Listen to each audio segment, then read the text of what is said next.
a little siesta with Jason out there while you were out doing other things. It was quite pleasant, very nice little breeze coming along, and under the shade was lovely. So we have another afternoon before us, and we're going to have a look at Revelation 16, 17 and 18 in this afternoon period. And of course Revelation 16 deals with the vials of the wrath of God. And as you see, we've titled the study Preliminary and Final Judgment on the Seat of the Beast. And that's because the judgments of God began on the system of the beast back in 1789.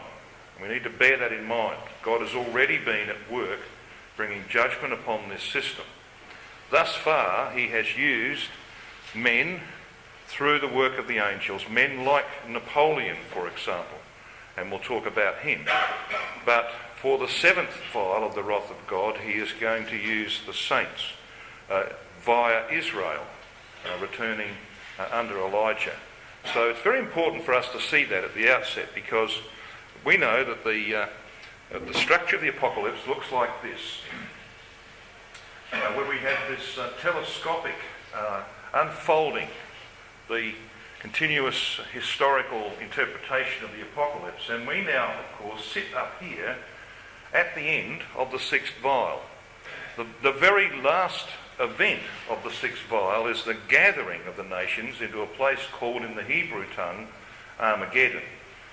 And the actual events of Armageddon begin the pouring out of the seventh vial of the wrath of God, and therefore you've got the seven thunder judgments in that period of the seventh vial. So that's where we sit in the scheme of things. So the things we're going to talk about today are very much in front of us, immediately in front of us, and we expect them to unfold very soon.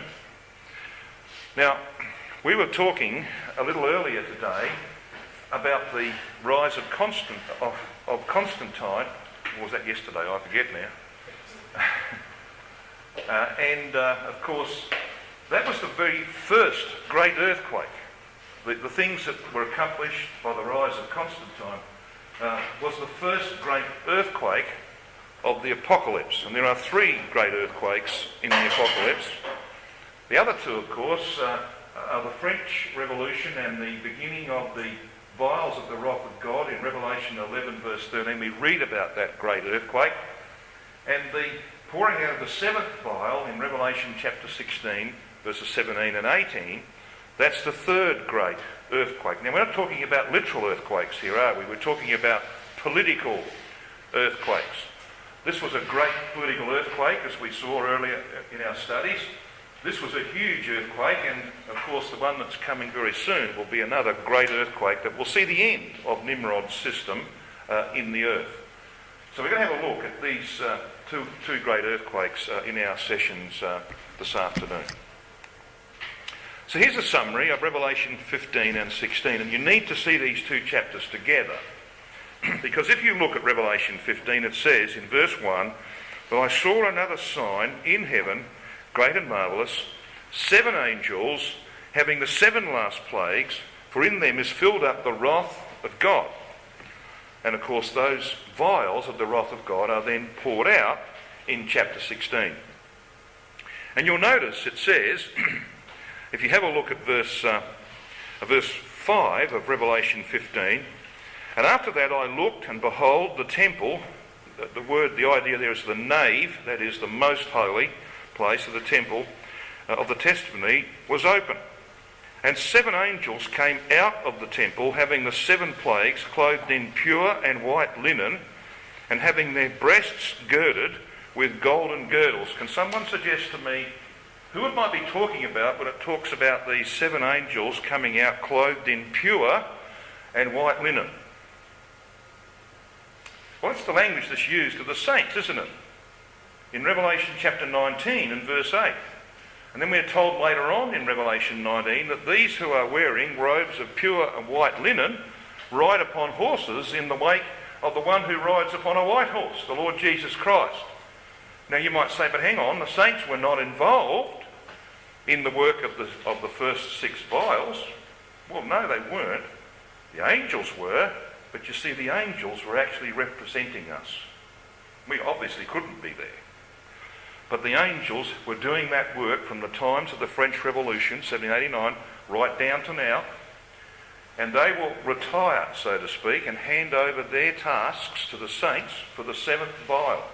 But when this is written by Christ, he writes it in this way because he wants you to see that you, the saints, were being represented by the angels in the work of the French Revolution. In fact, that was your work.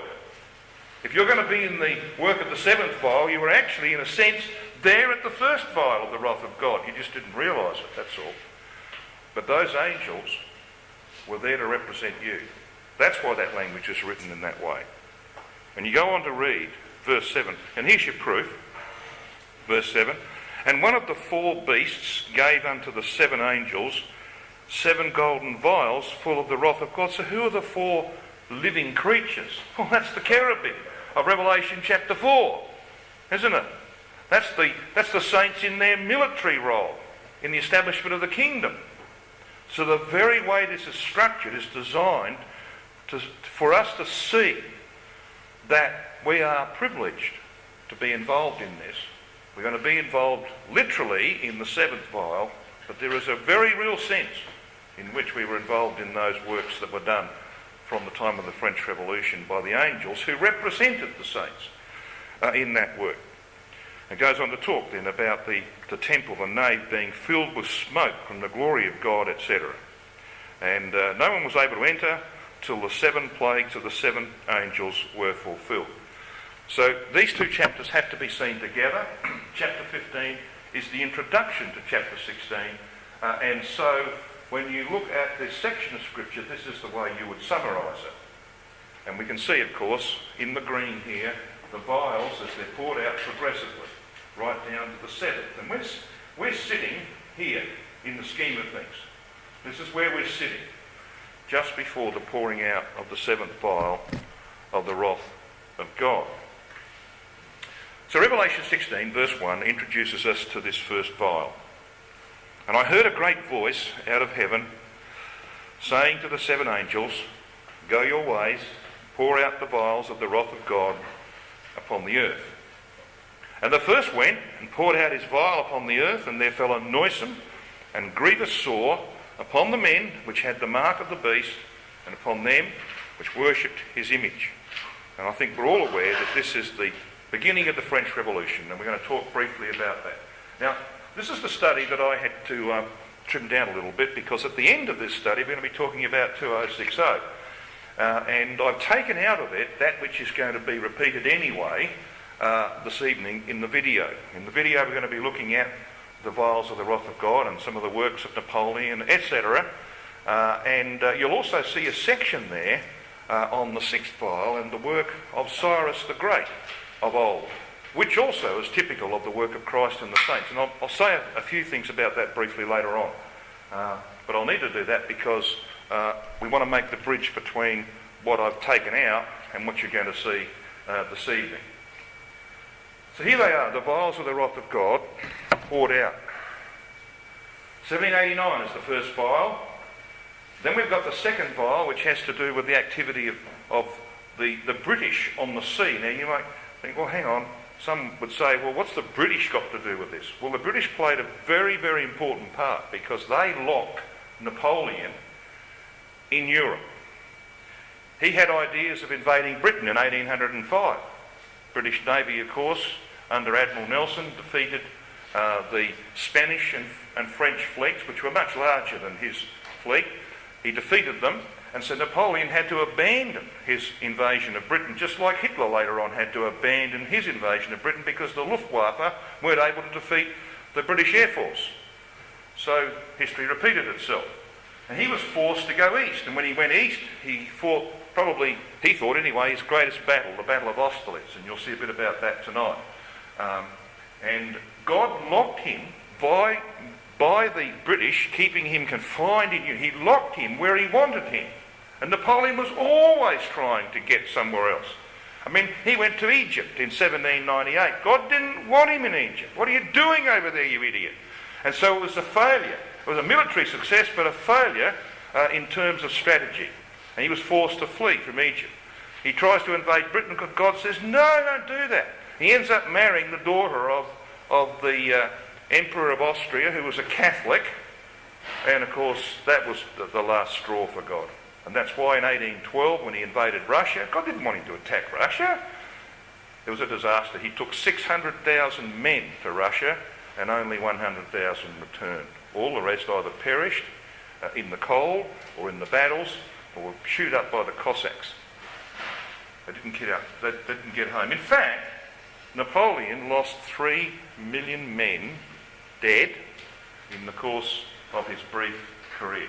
3 million men perished fighting for him. So he was, in many ways, he said he was an instrument of providence, as you'll see tonight, and he was, but like all human beings, he really didn't understand why he was being used, but he was raised up for one single purpose, and that was to bring judgments upon the Catholic harlot of Europe. And he did a pretty good job of that as well. So in the work of Napoleon, we have the 3rd, 4th and 5th vials. And then we have the 6th vial. Now the question arises, why is there such a huge gap between the 6th vial and the 7th vial? We're going to answer that question a little later on. We're going to answer why it is necessary for this period from 1820 to what will be, of course, something in our era, the return of Christ and the pouring out of the 7th vial. There is a very reasonable answer to that question.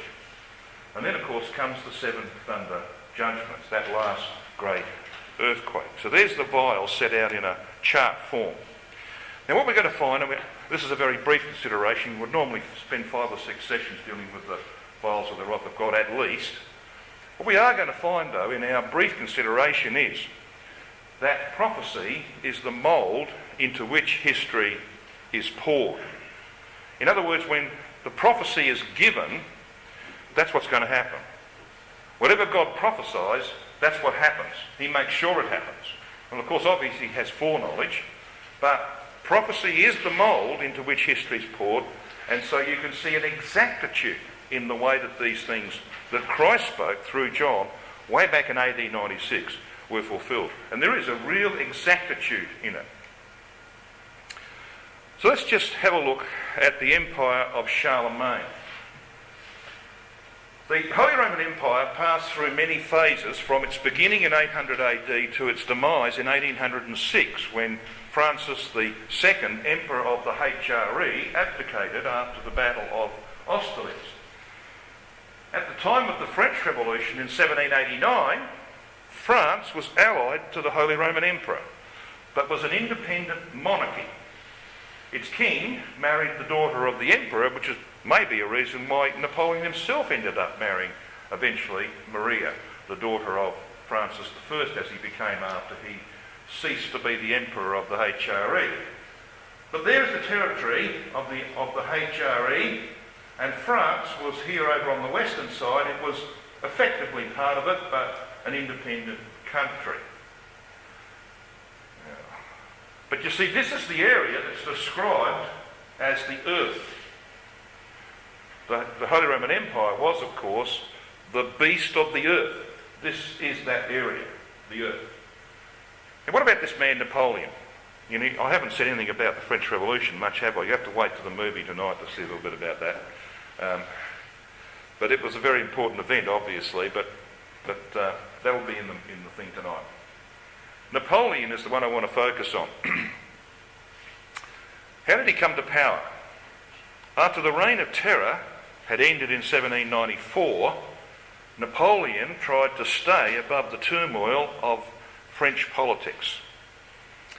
Anyone know how old he was when the French Revolution began? 20. So if the French Revolution began in 1789, he's 25. He's 25 in 1794. Now, I think probably there's quite a few people in this room that, there's a few people in this room around 25. Few? Okay. You reckon you could do what Napoleon did? You reckon you'd become one of the most famous generals? Bear in mind the handicaps. He was a Corsican. He wasn't French. He didn't speak French very well. but he became the emperor of the French by age 30. Think about that. Corsica. Now, it's obvious that God had a purpose for this man, and if you read his history, you find that he escaped death on many occasions. I mean, when he was fighting at Toulon against the British, for example, he was above the parapets for so long. He should have been like Swiss cheese. He should have had that many holes in him through bullets, but he didn't get any. There was a time when he was leading an army across a very narrow bridge. Nearly everybody around him got shot, including his aide-de-camp. He didn't get shot. How come? Well, because God had a work for him, you see. There was an angel protecting this man, I believe, because God had a work for him. So this is a remarkable case of the way that the angels can work to bring forth the fulfilment of Bible prophecy. Well, in 1795 he was invited by the Directory, which was of course the ruling body of the French after the Reign of Terror, when they've got rid of some of the more awful characters and used the guillotine on them as they had used the guillotine on others. But he was asked to suppress a number of internal revolts, and there was one where the monarchists were trying to bring back the monarchy, you see, and they brought all these people along, and they were women and men, and they all had sort of pitchforks, and some had guns. Well, he was in charge of an army division, and he set it up so that they just they absolutely butchered that mob. And of course then the Directory realised that he was a pretty important guy. He had an ability that very few had. But then they sent him down to fight on the Italian front. His success on the Italian front in 1796 to 97 was just nothing short of remarkable. So we're going to see he won 26 battles there. Never lost one. He came close to it a couple of times. He never lost a battle. It clearly marked him out for future leadership. And because of his success in Italy, he created what's known as the Cispadane Republic in Italy, and, of course, typical of Napoleon, declared himself to be president of that republic without, of course, the authority of the Directory at home.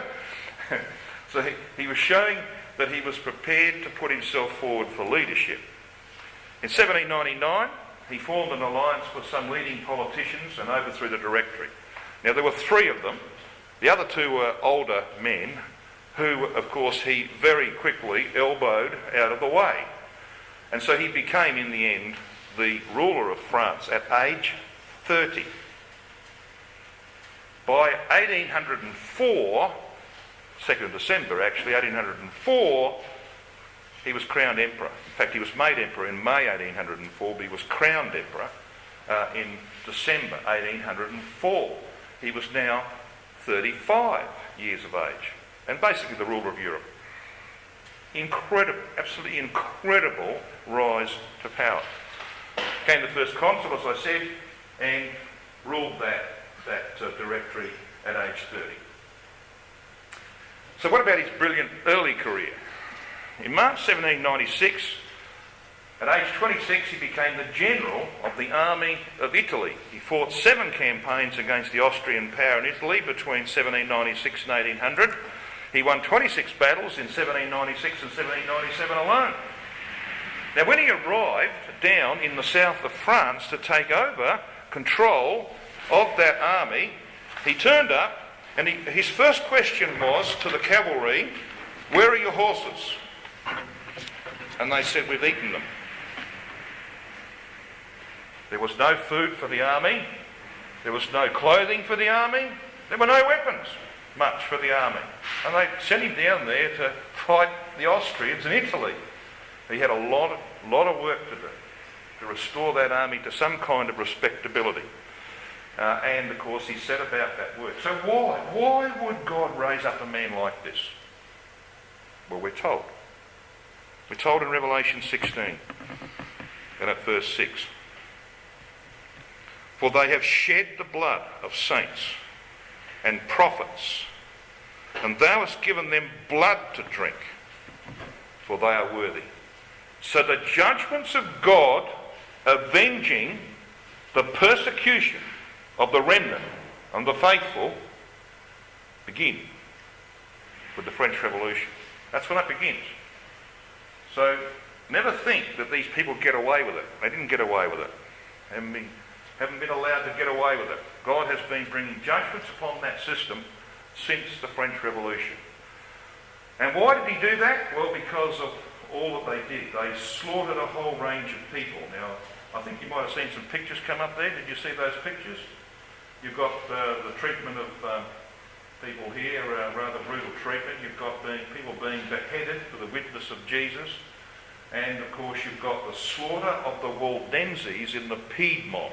I want to talk about the Piedmont in particular because this is the area of the Piedmont. See that? Piedmont. Now what happened was that Napoleon was sent down here to Toulon. I'm going to see that in a minute. This is the area described here in Revelation 16 as the place of the rivers and fountains of waters. You just step back with me to verse 4. Verse 4 is the third vial. And the third angel poured out his vial upon the rivers and fountains of waters, and they became blood. And I heard the angel of the waters say, Thou art righteous, O Lord, which art and wast and shall be, because thou hast judged thus. All of the great rivers of Europe, most of them anyway, Rhone, Rhine, Danube, Po, rise in this region. Because this, of course, if you've ever flown over there, in even summertime, it's a bit like flying over the mountains in parts of Canada and I guess in America. Still snow on the mountains. At the end of summer, well, this is the area of the Alpine region, mainly, of course, in Switzerland and northern Italy, parts of Austria and a bit of France. This is the ski region of Europe today. It's where people go to ski. This is why there are so many lakes and streams and rivers that rise there.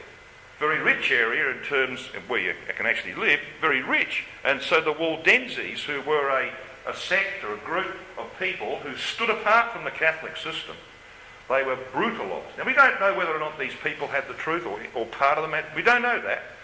That'll be revealed later on. But one thing we do know is that probably there was some kind of truth there, that because the judgments of God came upon this system, he says, because they've shed the blood, and they shed a lot of blood here, did the Catholics, in this area of the Piedmont and the Alpine regions. That's where the judgments were to fall. So let's have a look and see what happened. Napoleon revised the French army in 1796. He was made the general of the army down here in Toulon, it was based. So having spent some time repairing it, he then marched into Italy in 1796. He encountered the Austrians in force and defeated them. They thought, well, we'll just retire and we'll get him next time. Well, they did that, but then he defeated them again. Well, they thought, well, you know, he's been lucky. He won't be able to chase us back to Austria. Well, guess what he did? He chased them back to Austria. And they got very, very worried. And then, of course, he turned on Italy. And what happened then was that over the course of the next 2 years, in a series of 26 battles, which he won every single one brilliantly, he made blood to flow in Italy. He gave them blood to drink, just as we are told here in Revelation 16. Quite a remarkable piece of history, that when you look at it and consider where he came from. Now the Pope didn't like this at all, did he? So he decided that he would put together an army. So after defeating the Austrians in Lombardy, Napoleon turned on the papacy and the Pope gathered an army of fanatical peasants and attacked the French, but he was defeated in a couple of very, very bloodthirsty battles at Faenza and Ancona. And Napoleon then advanced on Rome and the Pope sued for peace, and an enormous ransom was laid on him, and utterly humiliating terms of the treaty that he was granted. So the Pope was given blood to drink. And the papacy and its adherents drank blood, but worse for them was to come later in the fifth vial judgments that were poured out again by Napoleon. Now in the final phase of the third vial, after his triumph in Italy, Napoleon looked for new conquests and decided on Egypt in 1798. He's one of these people who wanted to be out there and do something. And nothing was happening. He had control of Italy. Things were quiet at home in France. So what am I going to do? Well, how about we clobber the Egyptians? How about we take over the Middle East? You know why he did that? Napoleon was a friend of the Jews. There are very few people in history who are friends of the Jews. Napoleon was a friend of the Jews. And that's why Brother Thomas treats him as a type of Christ, for a number of other reasons as well. Though militarily successful, the campaign was a disaster due to Britain's supremacy on the sea, and so Nelson was down there, in the Battle of the Nile, it's called, at Abu Qir in Italy, in Egypt. He defeated the French fleet, and of course Napoleon had no way of getting his troops home. All his ships were sunk. What was he going to do? Well, he left behind 30,000 men, many of them diseased and dying, and snuck through the British fleet in the night and went back to France. Now, in his absence, while he was messing around in Egypt, the Austrians, with help from Russia, had retaken Italy with huge slaughter and suffering on both sides. So further judgments fell on Italy. In even Napoleon's absence, he forsook his army in Egypt, returned to Paris, where by turn of events he became the first consul after the coup of 1799. And of course it wasn't too long before he was emperor of France. But there was more blood to drink, because Napoleon gathered an army, he crossed the Alps and retook Italy in the campaign of 1800. Now they said that you could not cross the Alps via the St. Bernard Pass with a fully equipped army of 60,000 carrying not only their weapons and their gear, but also pulling cannon. Can't do it. Now, you know that Napoleon had an artist. Nowadays, of course, politicians carry around with them a press secretary and a bunch of photographers to take the photographs so that they can have a historical record for themselves and, of course, to publicise to the world. Well, he didn't have cameras. So what did he do? He took his own artist wherever he went. And the artist here, this is one of the genuine paintings. Napoleon is riding a mule. Now the reason he's riding a mule is much more sure-footed than a horse. But of course the painting that went to the French people, he was riding a white stallion. Which, nothing's changed, has it, in the world? Nothing. So, he left Geneva on the 8th of May. He arrived unopposed at Milan on the 2nd of June 1800. And the Austrians were defeated at the Battle of Montebello, and then again very decisively at Marengo on the 14th of June, and forced them to the Treaty of Luneville. The Austrians suffered immense losses and withdrew, leaving Italy to Napoleon, and they were forced into this Treaty of Luneville, which is in France, by the way. I'll pass through that in a train, on the 8th of January 1801. And it brought about 4 years of peace. It was in that 4 years that Napoleon consolidated his position in France. There was a series of plebiscites where he used his popularity as a war hero to bring the people on side, and his intention was, of course, to create a dictatorship and to crown himself Emperor of the French, which he did in the Cathedral of Notre Dame in Paris on the 2nd December 1804.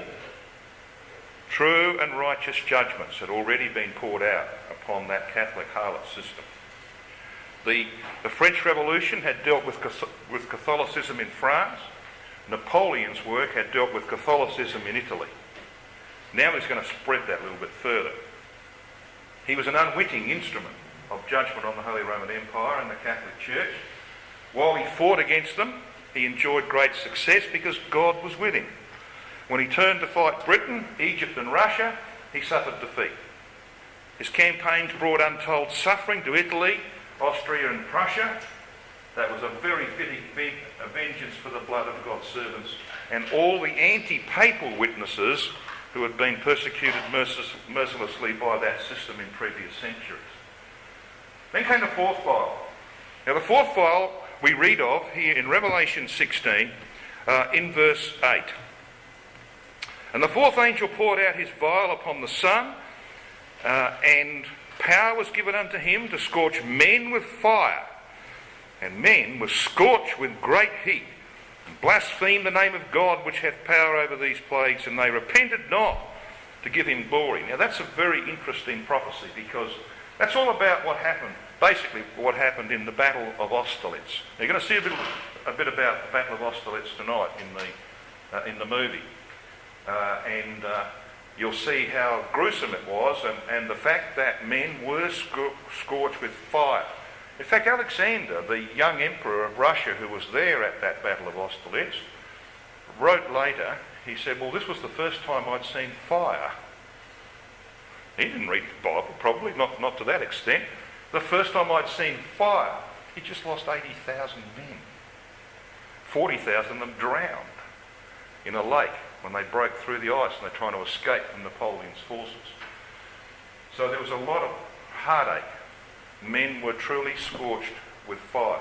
Now, this vial is poured out upon the sun, and the sun is a symbol of political powers and governments in Scripture, isn't it? The sun of Europe had been the Holy Roman Empire since 800 AD. And the time had come for that sun to be blackened, to be eclipsed. And the work of Napoleon brought that about. Because what happened, of course, was that as he extended his empire, and the blue here is where Napoleon had extended his empire, as he extended his empire, it squeezed the Holy Roman Empire to death. And so what happened was that in 1806, after the Battle of Austerlitz, Napoleon forced Francis II, the Emperor of the Holy Roman Empire, to abdicate. And he became Francis I of Austria. One of the reasons why I believe the current Pope's called himself Francis I is that he is setting out to rebuild the Holy Roman Empire. Because you see, what happened was Francis was Francis II of the Holy Roman Empire, but that came to an end, so he went back to being called Francis I of Austria. That's in 1806. But by 1814, he was back as Emperor of the Holy Roman Empire in its very, you might say, limited form. But he was back. He had his territories back. He had his power back in 1814. There's a restoration to some degree. I think there's a little bit of subtlety in the man that now sits in the position of Nimrod in what they call the Temple of God in Rome. That's all I'm going to say about the first 5 vials. You'll see a bit more about that later on this evening. I want to now turn to the 6th vial. That starts in verse 12, and of course it's all about the drying up of the great river Euphrates, the emergence of the 3 unclean spirits, and then the gathering of the nations to Armageddon. It's a period that we're in, and we're at the end of. Now, most of you are familiar, of course, with the territory of the Turkish Empire at its height in 1680. It's huge. And, of course, it's called the Great River Euphrates because that's the symbology. We know that in Isaiah 8 verse 7, the Euphrates was known for overflowing its banks. Its waters spread everywhere, just like the Turkish Empire. And the Euphrates has its source, of course, in Turkey, in the mountains of Ararat. And so the Great River Euphrates, that's shifted position, hasn't it? I'll have to make sure I shift that back.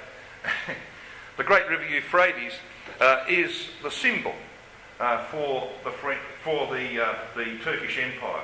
And of course Turkey today, and there it is very much diminished. It has been dried up. Now we know what happened. We know how this happened because it happened through the work of Cyrus, didn't it? When Cyrus captured Babylon in 539 BC, it was a type of the work of Christ. And you're fully aware of how Isaiah 13, Isaiah 44, 45, 41, 42 speak about the work of Cyrus. He was the man who was raised up in righteousness. The AV says the righteous man. He wasn't a righteous man. He was the man who was raised up in righteousness by God from the east to do the work of overthrowing Babylon, the great of the time. And it's therefore he's a type of the Lord Jesus Christ. And his name means the sun in Persian. In Hebrew, Koresh, and there was an idiot called David Koresh who named himself after Cyrus in Texas. Sorry about that, Tim. But I've been to the place where, that's in, what's the name of that place? Waco, Texas. David Koresh thought he was Christ, and so he called himself Koresh, the Hebrew word, which means like to the air. H-E-I-R. The air, Christ. Like to the air. Alright, so you can go on forever about Cyrus. But I want to just make one or two comments that are useful for you in relation to this evening, and that is this. That Cyrus had, amongst others, he had a huge army, but amongst others he had an elite army. His elite army were called the Immortals. There were 10,000 of them, and 10,000 is the biblical number, of course, for a multitude, Christ's multitude. He had 10,000 so-called immortals that wore white robes, and many of them rode on horses. Okay, so there's similarities there, isn't there, with what we know is to come for you and me. And this force never got less than 10,000 because there was always a waiting list to get in. And so those so-called immortal soldiers who were killed in battle were immediately replaced. But the one thing about them that was different from the rest of the army was that Cyrus made it a point to know them all personally by name. He knew them all by name, just as Christ knows personally all of his army by name. They're written in the book of life. So there's a lot of little things like that about Cyrus that are a truly wonderful type of the work of Christ and the saints which is shortly to come.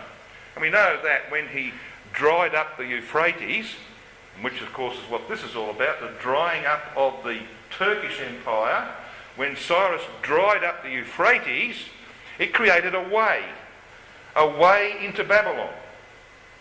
And the drying up of the Euphrates was designed to create a way for Christ and the saints against Babylon. And what will be their base of operations? The land of Israel. All right? And the Turks were driven out of the land of Israel in 1917 by the work of the British through General Allenby. Pushed the Turks north, and that was another phase of the Turkish Empire being dried up. And what that did was to create a way which Christ and the saints will use against Babylon the Great to overthrow that system. See the typology of that? It's pretty full on, isn't it? So the harlot will be destroyed because this is the way that Christ and the saints will use to attack them. Just like he dried up the Euphrates of old, and his army under Gobryas and Gatidus came in, and some idiot had left the brazen gates open, and in they went, and that was the end of Belshazzar and his company in one night. Hardly a shot was fired, and Babylon had been overthrown. And of course, you come to the end of Revelation 16 and you read about the demise of that system, Babylon the Great. It says there in Revelation 16 and verse 18, there were voices and thunders and lightnings, and there was a great earthquake, such as was not since men were upon the earth, so mighty an earthquake and so great. And the great city was divided into 3 parts, etc. And every island, verse 20, fled away, and the mountains were not found. And as we saw in one of our previous studies, this work of judgment was done by great hailstones, the saints, immortal saints, who are sent out to bring that judgment. Now, the language of a mountain, of course, is drawn from Jeremiah 51, verse 25. And those of you who, and I know some of you have done this exercise, you really want a great exercise. Have a look at Jeremiah 50 and 51. As I mentioned the other day, Babylon, the name, occurs 55 times in Jeremiah 50 and 51.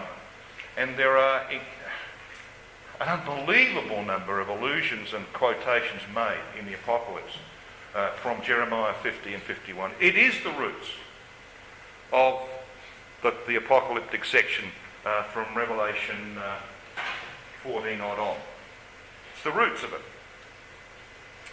Did you do an exercise along those lines? Yeah, well, what am I talking about? So some of you guys have done the exercise already. So this is all happening because Great Babylon is brought in remembrance before God. Now, I actually took that photograph, standing up there on the top of the Vatican back in 2005, looking down towards the top, looking east from the Temple of Janus, the key-shaped building that we saw the other day. In her was found the blood of prophets and of saints, and of all that was slain upon the earth. That's why these judgments came. And of course we know that they will unfold over 40 years. In our study a little earlier we saw that. But now I want to focus for what's left of this session on the 2060 day. The Holy Roman Empire and papal dominion must end by 2060. Now 2060 is not the time when the temple's complete and when Christ has his universal rule. Prior to that. But you know, when we're looking at this era of history, as far as I can see, it is the only fixed date. No one can nominate the year of the return of Christ, but you can be pretty sure about the year in which the papacy and the supporting beast empire will be destroyed. So let's have a look at the evidence of that. Well, you know, Sir Isaac Newton knew that date. And he was a pretty good Bible student. He knew that date. And I'm pretty sure, one of the questions I'd like to ask Brother Thomas later on, when he's resurrected, is, did you ever consider Daniel 7 and the 1260 period from the formation of the Holy Roman Empire in 800 AD? I'm sure you'll say, yes, I did, and I got a piece of paper out, and I added 1260 to 800, and it came out to 2060, but I was living in 1860. That was 200 years away. And there's no way I could bring myself to the conviction that Christ was going to be 200 years away. He believed Christ was coming in his era. I think that's what he'll say. But you see, one thing we did learn from Brother Thomas that's extremely important is that you should never interpret Bible prophecy on what you see. You should always interpret Bible prophecy on what you read, not what you see. And that's the big mistake that's made by far too many people. It doesn't matter what's happening right now. If the Bible says it's going to happen, it will happen. I mean, how many people wrote Russia off as being Gog in the early 1990s? You know, when the Berlin Wall came down in 89, and then Russia went into a meltdown in the early 1990s, how many Christadelphians wrote Russia off as Gog? Well, it's pretty foolish. Because it's pretty clear who Gog is. And you just stay with your conviction, because what's happening at the present, it's not going to make any difference to the outcome. Prophecy is the mould into which history is poured. So history will correct itself. History will get back to where it has to be. We don't have to lose any confidence. If you know your interpretation's right, well, stick with it. That's the principle. So Sir Isaac Newton used that principle. Now, you know a bit about this guy. He was one of the great mathematicians and physicists of his time. You know, if he'd lived today, he would have been right up there, you know, because he would have had tools he didn't have. And he's the man who discovered the 7 parts of the rainbow and all that sort of thing. You know, brilliant man. He lived between 1642 and 1727. He had a lot of elements of the truth in his beliefs. He wrote on religion. He rejected the Trinity as unscriptural, predicted 2060 as the year of the demise of the papacy.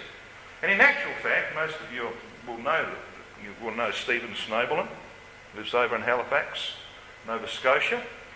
Yeah, well, I've been over there and chatted with him. He's actually seen the notation in Sir Isaac Newton's Bible. He's a scholar of Sir Isaac Newton. He lectures on it.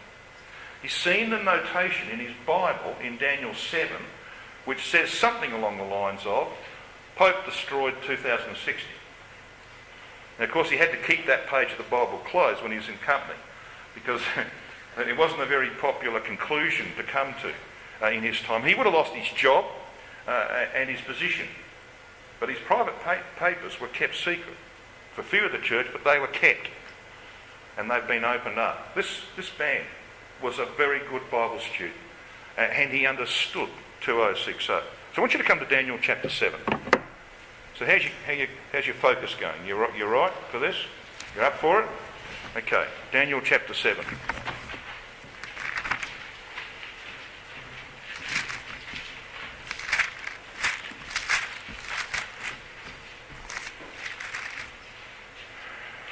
Now we're familiar with verse 7 because verse 7 is about the restoration of the fourth empire, because it has to fulfil the stamping of the residue of the feet. It's destroyed by Christ in verse 11 of Daniel 7, so it has to be there at the end. But you see, it went through history. And in verse 8, having been told that it ended up having 10 horns because the Roman Empire was broken up by barbarian invasions, and these are the 10 horns that appear on its head. So each of these barbarian entities ended up sharing part of the Roman Empire. What we read here in verse 8 of Daniel 7, when Daniel says, I considered the horns, and behold, there came up among them another little horn, before whom there were 3 of the first horns plucked up by the roots. And behold, in this horn were eyes like the eyes of a man, and a mouth speaking great things.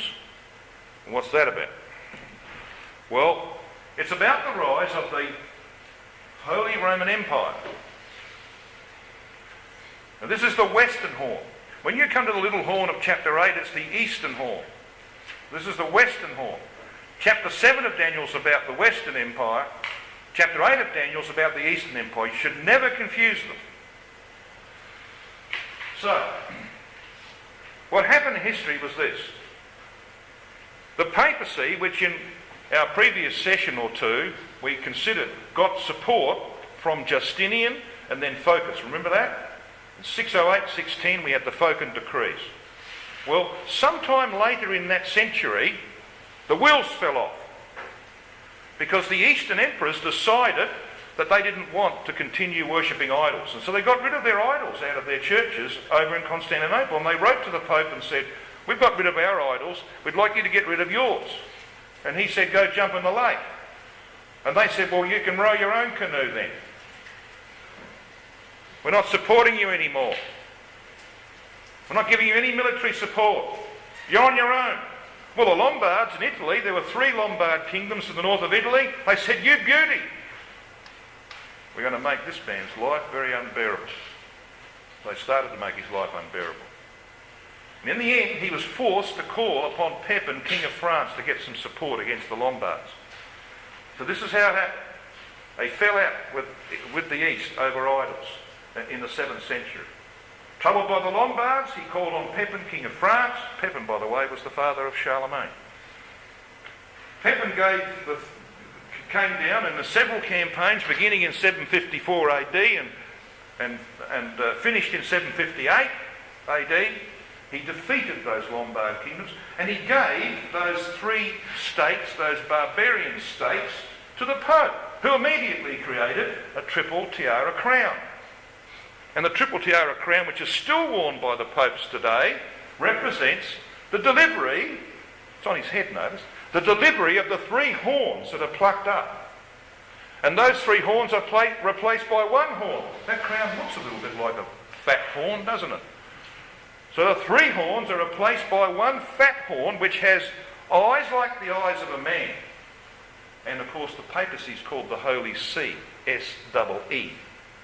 It's got priests everywhere, you know, looking at everything, watching everything.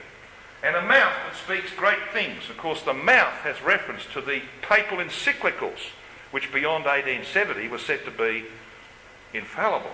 Now, you can find several encyclicals that actually disagree with each other, which makes them difficult to accept as being infallible. But that's what they say.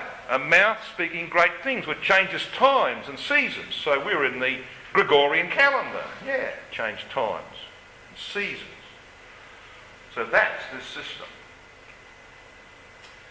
But it's coming to an end.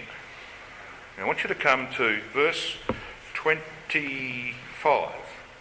We could read verse 23 and 24, which is an explanation of what verse 8 is all about. We might just read 24 for the sake of connection. And the 10 horns out of this kingdom are 10 kings that shall arise, and another shall arise after them, and he shall be diverse from the first. He shall subdue 3 kings. He shall speak great words against the Most High, and shall wear out the saints. The saints there are just the opposition to Catholicism, not the saints per se, any opposition to Catholicism.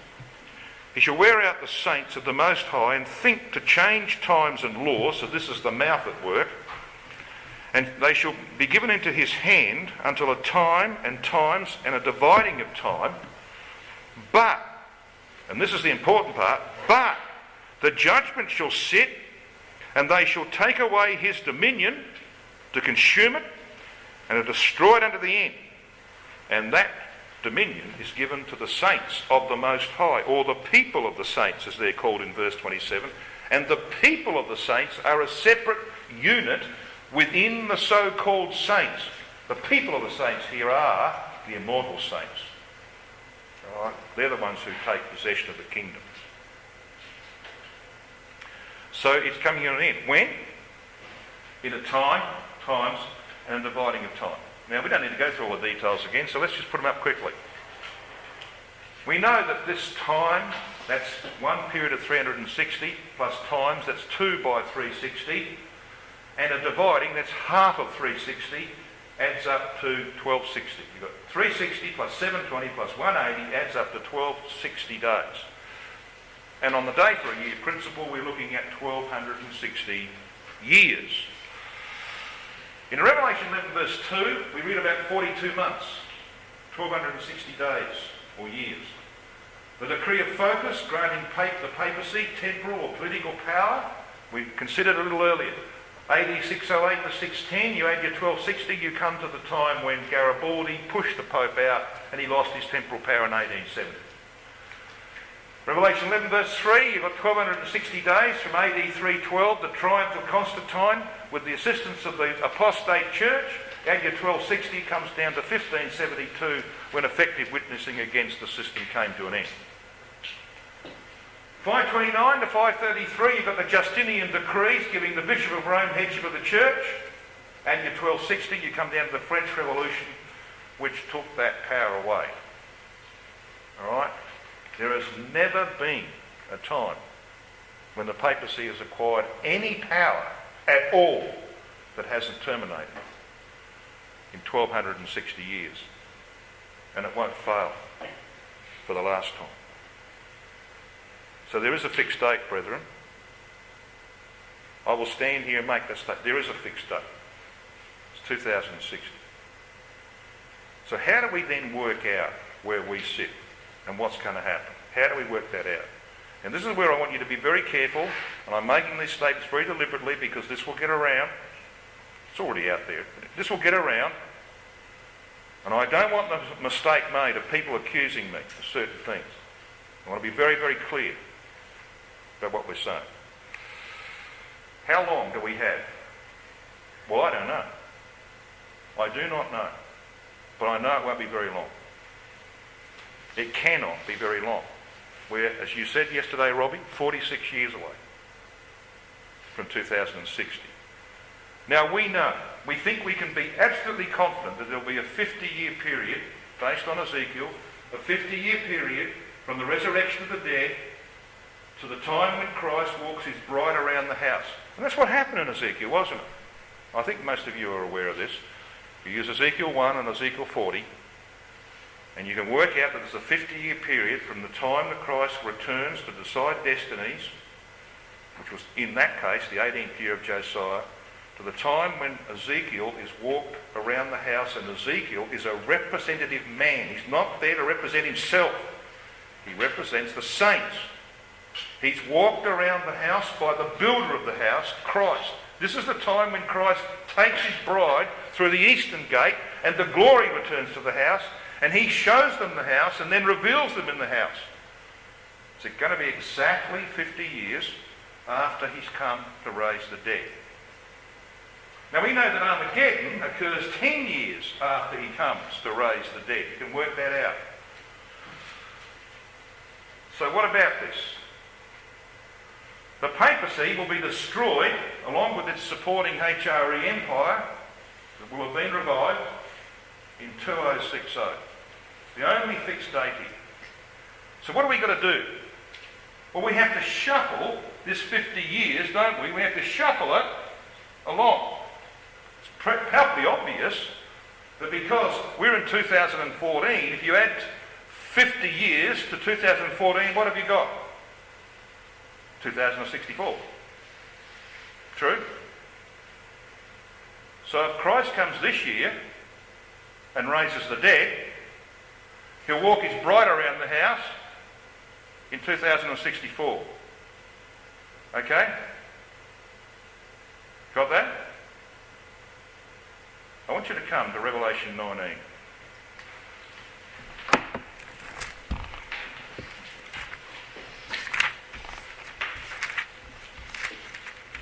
Now I'm going to repeat this, and in actual fact today you're going to get a little bit of the principle of recency and frequency. You've heard of that principle, haven't you? John Knowles used to use it on us when we were teenagers. Recency and frequency. That is, the more recent it is that you hear something again, and the more frequently you hear it, the better you're likely to remember it. See? So don't think I'm sort of padding it out. I'm not. I'm using that principle because I know there are some things that do need to be repeated. And this is one of them. Revelation 19, verse 20. And the beast, read the revived Holy Roman Empire, was taken, and with him the false prophet, that's the papacy, that wrought signs before him, with which he deceived them that had received the mark of the beast, and them that worshipped his image. These both were cast alive into a lake of fire, meaning total destruction, burning with fire and brimstone. And then it says this, and the remnant was slain with the sword of him that sat upon the horse, which sword proceeded out of his mouth, and all the fowls, meaning the nations who have submitted to Christ, were filled with their flesh. What's that telling you? Well, I'll tell you what it's telling me. That the destruction of the empire which supports the papacy and the concomitant destruction of the papacy itself is not the last event. It's not the final event of the destruction of this system. There is a period beyond that where the remnant have to be removed. In other words, those people who have adhered to the papacy right up until the day of its destruction, who have been given 2 or 3 or more opportunities to change their mind, to cease to support the papacy, there's only one thing for them, and that's total destruction. But that's going to take some time. Now we know it's already 4 years. It's already 4 years. It could be 5, it could be 6, it could be 7, it could be more, I don't know. We know it's already 4 years. So how long is this period? Of Revelation 19 verse 21. Well, who knows? Christ knows. I don't know. But the length of that period will determine how long we have. So whatever it happens to be, that determines how long we have before he will come. And how are you coping with this? Well, I'll tell you some of the conclusions that seemingly intelligent brethren have made. Someone says, well, you're teaching that Christ came in 2010. Come on, please. Give me a break. I'm not a JW who think Christ came in 1914. Give me a break. Use your brain and think. I know it might be new to some people, but think. And if you think hard enough, it'll make sense.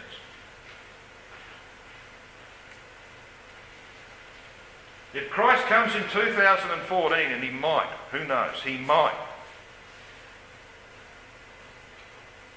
then that period will be 4 years long. The period between the destruction of the Pope and the time when Christ walks his bride around the house. If Christ comes in 2015, it will be 5 years.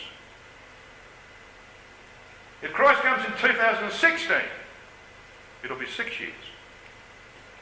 If he comes in 2017, it will be 7 years. Got the idea? The only fixed date here is 2060.